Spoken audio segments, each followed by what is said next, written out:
Uhali gani mtazamaji wa Obama Media? Leo niko katika jiji la Arusha. Nimekutana na mdau wa maendeleo ambaye ni content creator. Nina maswali mawili matatu kumuuliza, lakini moja kwa moja kwanza tuanze na majina yako. Majina yako unaitwa nani kaka? Kwa majina naitwa Michael Rogat Shayo, ni mkazi wa Arusha mjini hapa na pia ni content creator, mtengeneza maudhui mitandaoni. Naichipukia. Asante sana. Nimekuona leo nikaona nikufuate na nikutafute ili niweze kuongea na wewe mawili matatu. Tarehe 8 unakumbuka tulikutana katika eneo moja hapo karibu na Kibo Palace, ambayo ilikuwa ni mkutano mahususi kabisa kwa ajili ya content creator, watengeneza maudhui kwa ajili ya mambo kadha wa kadha yaliyozungumziwa pale. Wewe moja kwa moja ukiwa kama content creator ulikuja pale kama nani? Asante ndugu mtangazaji wa Obama Media. Mimi nilifika pale kama content creator na ilikuwa ni seminar kwa ajili ya mafunzo elekezi kwa content creator wote, lakini pia kuja kulifika kusikia ni yapi na ni vigezo gani ili mtu aweze kunufaika na fursa zinazotokana na serikali yetu ya Jamhuri ya Muungano wa Tanzania kutoka kwa Dr. Samia Suluhu Hassan. Sasa tuna bilioni 20 ambazo Dr. Samia Suluhu Hassan alizitoa kwa ajili ya vijana, na zile pesa ziko katika mfuko wa maendeleo ama mfuko kwa ajili ya kuwezesha vijana.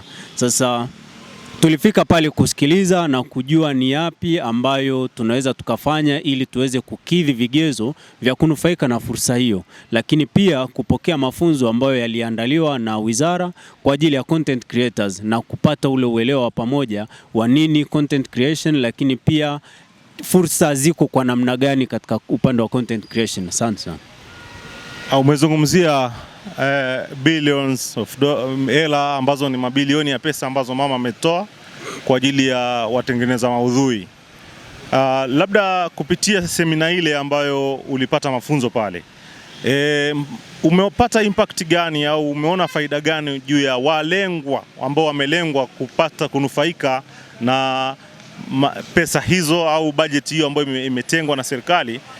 Kwa wewe kama wewe ukiwa kama ni sehemu ya watu ambao wanatengeneza maudhui, umepata faida gani na kipi umejifunza kulingana na namna ambavyo semina iliendeshwa?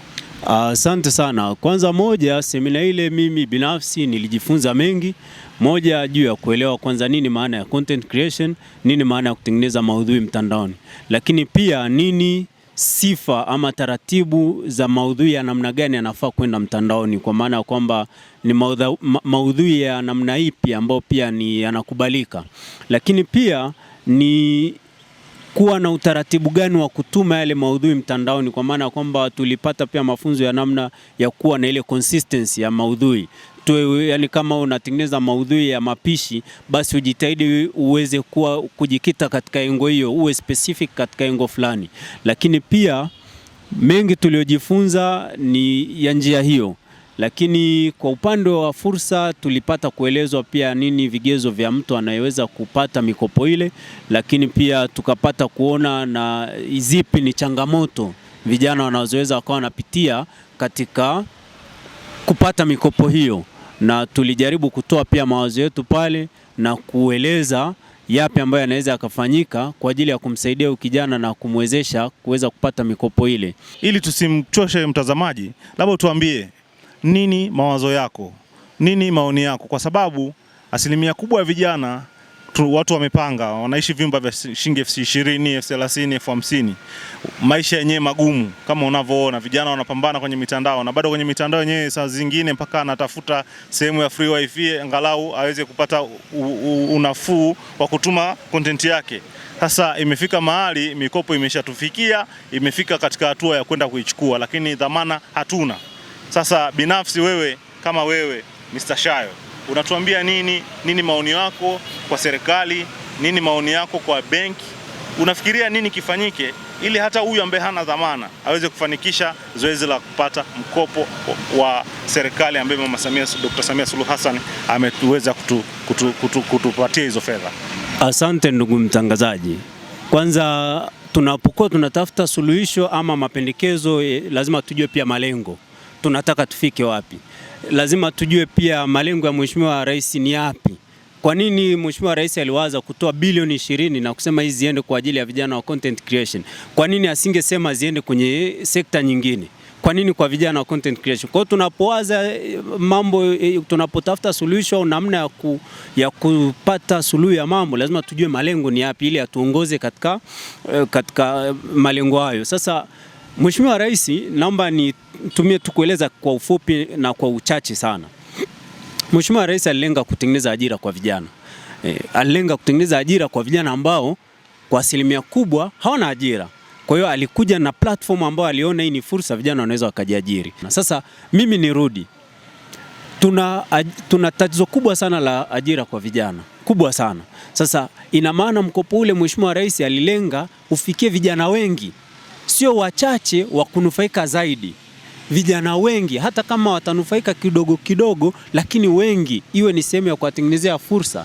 Na njia ambayo mimi naweza nikashauri, sasa nije moja kwa moja kwenye swali lako, njia gani naweza ikatumika? Mimi ningeweza kupendekeza, kwanza moja, mikopo ile itoke benki, isiende kutolewa na benki. Kwa sababu inavyoenda kutolewa na benki, serikali inaenda kupoteza pesa. Kwa sababu benki kule kuna ada za mkopo, ada ya bima, gharama za bima asilimia kadhaa. Kuna gharama za bima ya dhamana ambayo hiyo mkopaji atatakiwa kuweka, lakini pia kuna gharama ya nyaraka, uandaaji wa documentation. Yani kwa ufupi ni kwamba kuna gharama nyingi. Kuna gharama nyingi. Sasa zile gharama nyingi serikali inaenda kupoteza, kwa sababu zile gharama atakatwa mkopaji. Akikatwa mkopaji, ina maana kwa benki kupewa tu ile tenda bilioni 20, kuna kiasi cha pesa kingi tu tayari wameshakipata pale. Sasa wakati hicho kiasi cha pesa kingetosha pia kuendelea kukopesha vijana wengine. Sasa niende moja kwa moja, njia gani naweza kutumika kuwafikia vijana wengi? Bilioni 20 kupiga kwa hesabu ya haraka haraka, mimi najaribu kupata picha, uandae package ya shilingi milioni 5 kwa ajili ya kijana. Package hiyo ihusu kijana apate simu nzuri tu ya kisasa, apate kamera yake nzuri, apate stand ya kamera, apate light ile, apate mic, apate ile wifi device ile ya wifi. Sasa hicho kipackage cha milioni 5, kijana anaweza akaandaa maudhui yake, kwa sababu lengo la mkopo ule ni kijana aandae maudhui, na hizi devices zitapatikana kwa milioni 5 zote. Kwa gharama hiyo, kwa njia gani? Serikali inaweza ikaagiza hivyo vifaa vikaingia nchini kwa kodi ndogo, au kwa isitozwe kabisa kodi, kwa sababu ni mzigo wa serikali na unaenda kuimpact. Kwa hiyo vijana wakakopeshwa mikopo kwa vifaa, ambao sasa ile ukija kwenye benki nadhani wanaita ni utility loans, mikopo kwa ajili ya vifaa. Vijana wakopeshwe mikopo hiyo, wapewe hizo devices. Ukikopesha vijana 5,000, 4,000 kwa maana ya bilioni 20, ukiweza kuzigawa kwa milioni 5, unawafikia vijana 4,000. Sasa vijana 4,000 ni vijana wengi sana, utakuwa umeandalia sehemu nzuri sana ya kuanzia kwa ajili ya ajira.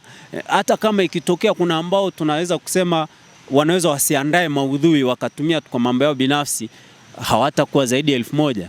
Vijana 3,000, hiyo sio tax, hiyo sio base nzuri ya kuanzia.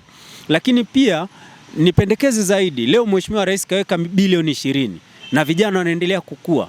Sasa ni sehemu ya wizara kuona, lakini pia sehemu ya halmashauri kuona mapato yake ya ndani yanaweza yakatengwa, labda hata kila halmashauri kajitengea hata milioni 200 kila halmashauri kutoka kwenye mapato ya ndani kwa ajili ya vijana hawa wakajiajiri, ili ikawa ni project endelevu. Mheshimiwa Rais ameonyesha dira. Sasa watendaji wake ni kuona ni mkakati gani wanaweza kuonyesha ikawa ni endelevu. Sio kila siku Mheshimiwa Rais atatoa bilioni 20. Leo ametoa bilioni 20, zimewafikia vijana hao.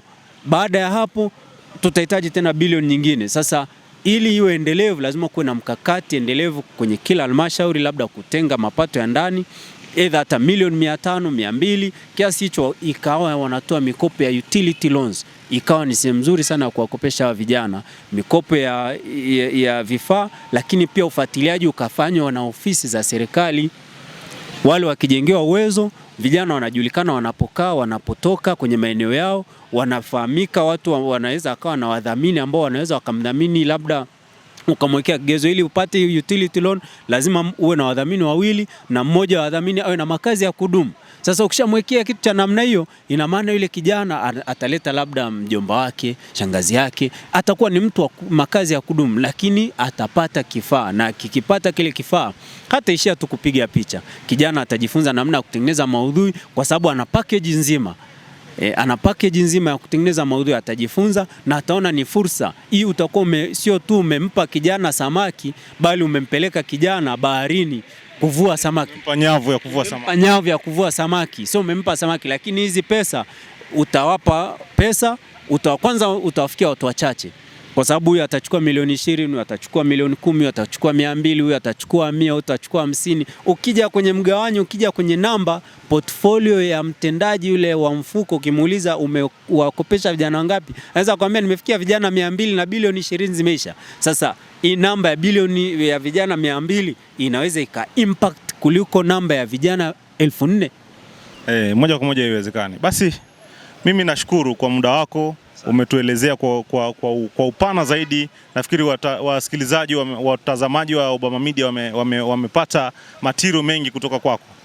Sasa mimi nashukuru sana kwa muda wako. Asante sana. Asante sana ndugu mtazamaji wa Obama Media. Leo Mr. Shayo ametueleza mambo mengi, japo ni kwa ufupi, kuna mengi ameyakatisha. Tutatamani tena siku nyingine tukipata nafasi tutaendelea kuzungumza mengi na mengi zaidi. Ila haya ni mawazo ya Mr. Shayo. Shayo ametupa mawazo yake kwamba watu vijana wakopeshwe vifaa. Anamaanisha kwamba vifaa ni kama nyavu ya kuvulia samaki, sio wapewe samaki, maana pesa inaweza kubadilishwa matumizi, lakini kamera haiwezi kubadilishwa matumizi. Kwa sasa kupitia hilo, wewe mtazamaji wa Obama Media umefuatilia, dondosha komenti yako hapo chini, tuambie wewe nini mawazo yako kwa serikali, nini maoni yako kwa halmashauri, nini kifanyike ili jambo hili liweze kuwafikia vijana wengi na vijana tuweze kupata ajira. Asante sana kufuatilia Obama Media, YouTube, Instagram, Facebook ni Obama Media.